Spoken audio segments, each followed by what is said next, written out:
മലപ്പുറം കൂരിയാട് ദേശീയപാതയിൽ ഈ service road തകർന്നതുമായി ബന്ധപ്പെട്ടുള്ള ഒരു വിദഗ്ധ പരിശോധന നടക്കുകയാണ്. ഡോക്ടർ അനിൽ ദീക്ഷിത് അതോടൊപ്പം തന്നെ ഡോക്ടർ ജിമ്മി തോമസ് എന്നിവരുടെ നേതൃത്വത്തിലുള്ള സംഘമാണ് പരിശോധന നടത്തുന്നത്. അതിന്റെ തത്സമയ ദൃശ്യങ്ങളാണ് നമുക്ക് അവിടെ കാണാൻ കഴിയുന്നത്. നേരത്തെ ഇ.ടി. മുഹമ്മദ് ബഷീർ കേന്ദ്ര ഉപരിതല ഗതാഗത മന്ത്രി നിതിൻ ഗഡ്കരിയെ കണ്ടിരുന്നു. നടപടി ഉണ്ടാകും എന്ന് അദ്ദേഹം ഉറപ്പ് നൽകുകയും ചെയ്തിരുന്നു.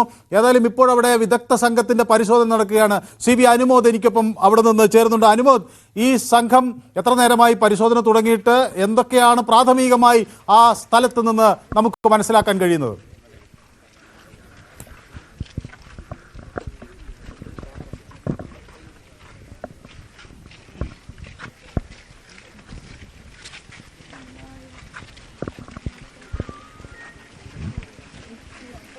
ഇവിടെ മലപ്പുറം കൂരിയാട് ദേശീയപാത 66-ൽ സർവീസ് റോഡ് തകർന്നതുമായി ബന്ധപ്പെട്ട പരാതി ഉയർന്ന സാഹചര്യത്തിലാണ് വിദഗ്ധ സംഘം പരിശോധിക്കുന്നത്.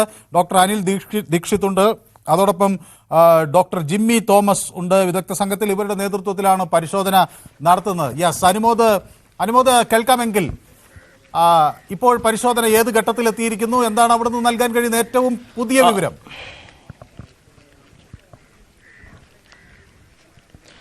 വിദഗ്ധ സംഘം ഇപ്പോൾ ഓരോ മേഖലയിലും എത്തി പരിശോധന നടത്തുന്നതിന്റെ ദൃശ്യങ്ങളാണ് നമ്മൾ കാണുന്നത്. ഏതാണ്ട് അരമണിക്കൂർ മുമ്പാണ് അവർ ഇവിടെ എത്തിയത്.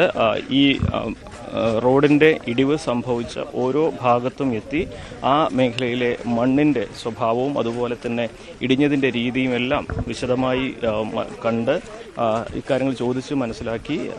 അവിടുത്തെ പ്രാദേശിക നേതാക്കളോ അങ്ങനെ ആരെങ്കിലും ഇവരുടെ കൂടെ ഉണ്ടോ?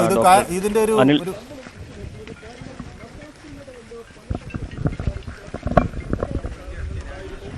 NHAയുടെ ഉദ്യോഗസ്ഥരും അതുപോലെ ഇത് കോൺട്രാക്ട് എടുത്ത കമ്പനിയുടെ ഉദ്യോഗസ്ഥരും ഇവിടെയുണ്ട്. അവർക്കൊപ്പം തന്നെ പ്രാദേശികമായിട്ട് ഈ മേഖലയെക്കുറിച്ച് അറിയുന്ന അല്ലെങ്കിൽ ഈ വിഷയങ്ങൾ കൃത്യമായിട്ട് ഉന്നയിച്ചിരുന്ന സമരസമിതിയുടെ നേതാക്കളൊക്കെ ഇവരുടെ കൂടെയുണ്ട്. അല്ലെങ്കിൽ ഈ സമരസമിതി നേതാക്കൾ ഇവർ സംസാരിച്ചോ എന്ന കാര്യത്തിൽ അവ്യക്തതയുണ്ട്. പക്ഷേ എങ്കിൽ പോലും കാര്യങ്ങൾ ചോദിച്ച് മനസ്സിലാക്കി ഈ ഒരു അപകടത്തിൻ്റെ സ്വഭാവം അതേപോലെ തന്നെ ഇത് എങ്ങനെ ഉണ്ടായി എന്നുള്ള കാര്യങ്ങളെല്ലാം വളരെ വിശദമായി മനസ്സിലാക്കിയാണ് ഈ പ്രദേശവാസികളോട് കൂടി ഉൾപ്പെടുത്തിക്കൊണ്ട് അവരുടെ ഈ സന്ദർശനം. ഇത് നമുക്കറിയാം, ഈ മേഖലയുടെ പുനർനിർമ്മാണത്തിന് ഏറ്റവും പ്രധാനപ്പെട്ടതാണ് ഈ വിദഗ്ധ സമിതി തയ്യാറാക്കി നൽകുന്ന റിപ്പോർട്ട്.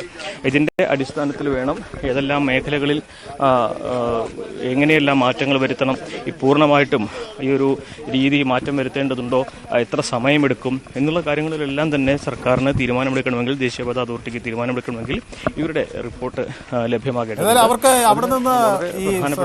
പ്രാദേശിക തലത്തിലുള്ള സഹകരണങ്ങൾ, ഉദ്യോഗസ്ഥരുടെ സഹകരണങ്ങളൊക്കെ കിട്ടുന്നുണ്ട് എന്നാണ് നമ്മൾ മനസ്സിലാക്കേണ്ടത്, അല്ലേ? അനുമോദ്, അവരുമായി സംസാരിച്ചോ? അവര് എത്ര സമയം കൂടി പരിശോധന നീളും, എന്തൊക്കെയാണ് അതേ സംബന്ധിച്ചൊക്കെ വല്ലതും പറഞ്ഞോ?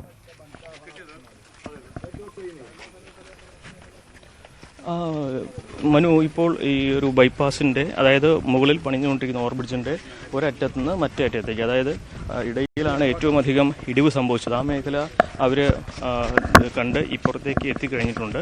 ഇനി താഴത്തുകൂടി, അതായത് ഇതിലേറ്റവും പ്രകടമായ വലിയ തോതിൽ തന്നെ ഭീതിതമായ സംഭവങ്ങൾക്കുണ്ടായത് താഴത്താണ്, ഈ ഒരു ഓവർബ്രിഡ്ജിൻ്റെ താഴെയാണ്. അവിടെ കൂടി അവർ സന്ദർശിച്ച ശേഷമായിരിക്കും ഒരുപക്ഷെ ഇക്കാര്യത്തിൽ കുറെ കൂടി ഒരു വിവരങ്ങൾ ലഭിക്കുക എന്നാണ് അറിയാൻ കഴിയുന്നത്. ഇവർ മാധ്യമങ്ങളോട് സംസാരിക്കാൻ സമയമായിട്ടില്ലെന്നാണ് കരുതുന്നത്. കാരണം ഇതിനെക്കുറിച്ചുള്ള ഒരു സന്ദർശനം പൂർത്തീകരിച്ച് വിവരങ്ങൾ ശേഖരിച്ച ശേഷമേ അത്തരത്തിലുള്ള പ്രതികരണത്തിന് നമുക്ക് സാധ്യത കാണുന്നുള്ളൂ.